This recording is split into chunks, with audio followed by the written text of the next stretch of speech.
Hello students, in this video we are going to discuss about output of the leveling, that is contouring. In the previous class we have discussed that leveling is done in order to know the ground profile. The pictorial representation of the ground profile on a piece of paper is named as contouring.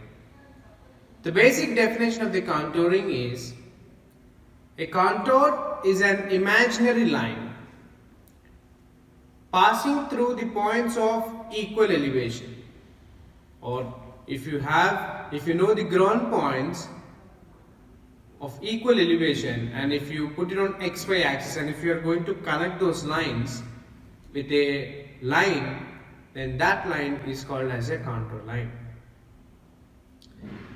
And these contour lines can be more than one line, because it can be changing. The ground profile always not to be a same level, so you always get a contour line of 100, then 90, then maybe 80, 70, or maybe 100, 110, 120. So the values could always be changing.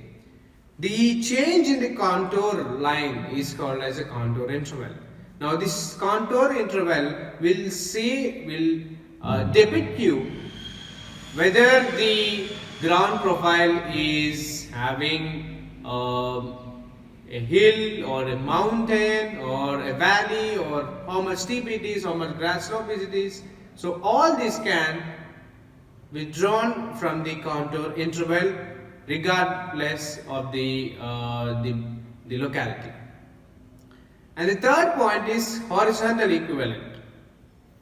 The distance between two contour lines will never be same, and this distance between horizontal contour lines is called as horizontal equivalent. So basically we have three main definitions: contour line, contour interval, and horizontal equivalent. Contour line is a line joining the points of equal elevation. This equal elevation, in previous years it is to be an imaginary line, but nowadays with the advancements in the computers and technology, we could draw an accurate contour lines. Contour interval is the difference between the next contour. For example, you can draw a contour line at an interval of 2 meters, 5 meters, 10 meters, 100 meters also. The 100 meters contour interval taken when you have a mountainous ranges like Andes mountains or Himalayan regions, you can have a 100 meters contour interval. Where you have a very normal or gradual slope, there you cannot have a 100 meters contour interval. There you can have 1 meter or less than 1 meter contour interval to know the accurate values, to know the exact the terrain conditions. As I said, the distance between contour lines is not same, so the distance is termed as a horizontal equivalent.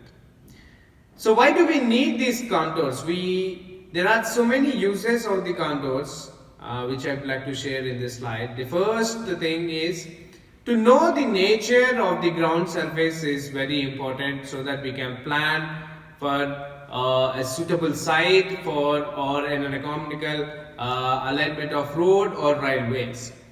And not just for roads and railways, this contour lines is also used in order to calculate the capacity of a reservoir, or calculate how much could be the discharge of a catchment area if a given locality.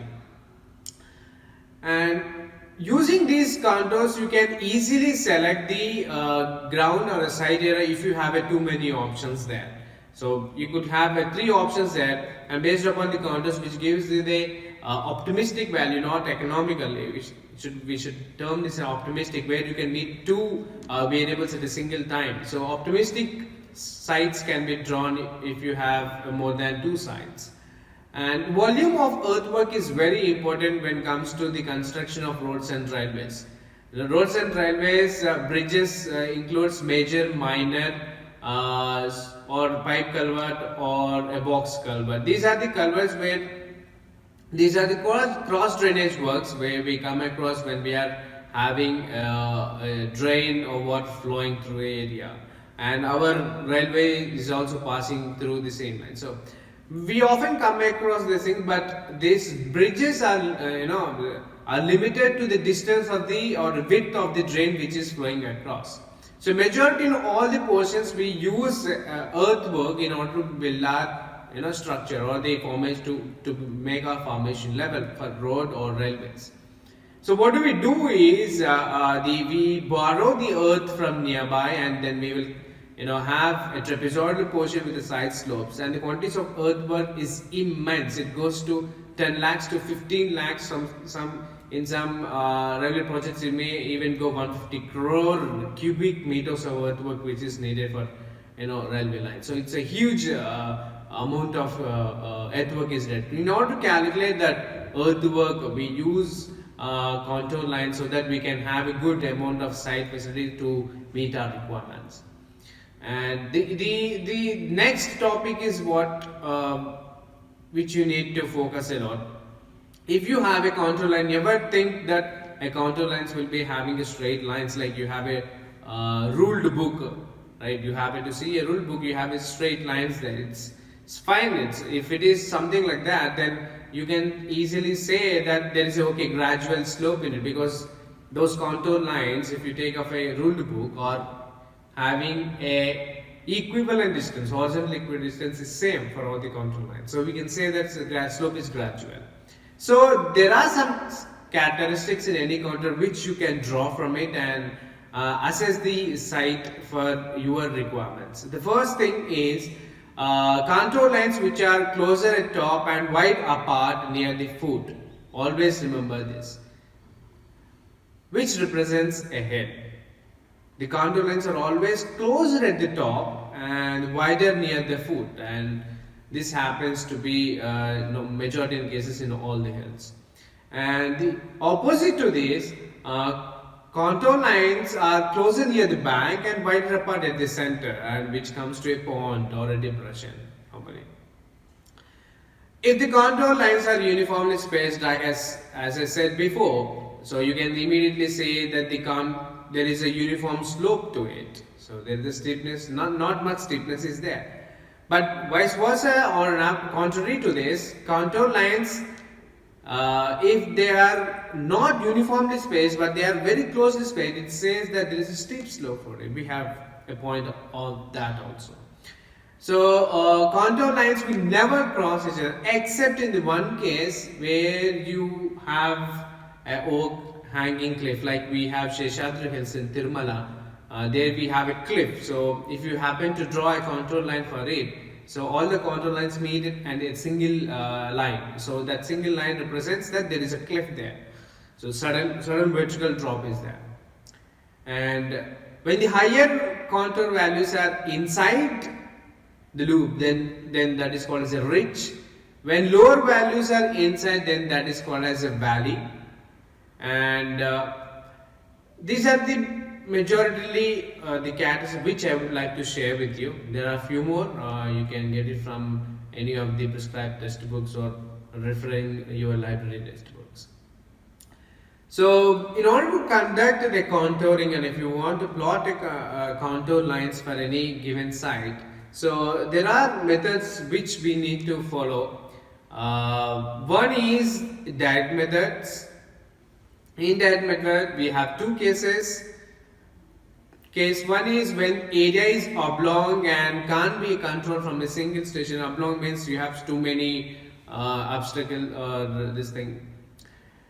And case two is when area is very small and can be controlled from a single station, right? The first case is where area is having a lot of obstacles and cannot be controlled from a single station. And case two, we have area very small and can be controlled from a single station by itself. So that method has two cases in it. And so do we have indirect case where we can directly plot a contour on the ground itself. So normally we do by using a plane table surveying, which we are going to discuss in laboratory experimentation. So in the indirect method, you can use cross sections method, and you can use squares or grid lines method. in majority of the cases, squares or grid lines is used in order to conduct the contouring. So what do we do is we divide the entire area into grid lines, horizontal and vertical, with equivalent intervals of these lines, and at every junction of the horizontal and vertical reference line we'll take a level, right? Using a total station or using a dumpy level, you can easily calculate the reducer level if you know a reference benchmark. And by knowing these reducer levels, if you have you can plot it on a piece of paper, and with free hand you can draw a contour line. So that's how we use grid lines for. And if you happen to have a software with you, then these reducer levels at these corners will help you out in predicting the good contour lines, better than a freehand contour line. So we are going to discuss in the next class what is this direct method and what is this indirect method. Is all about how oftenly we use it and what are the demerits and merits out of it.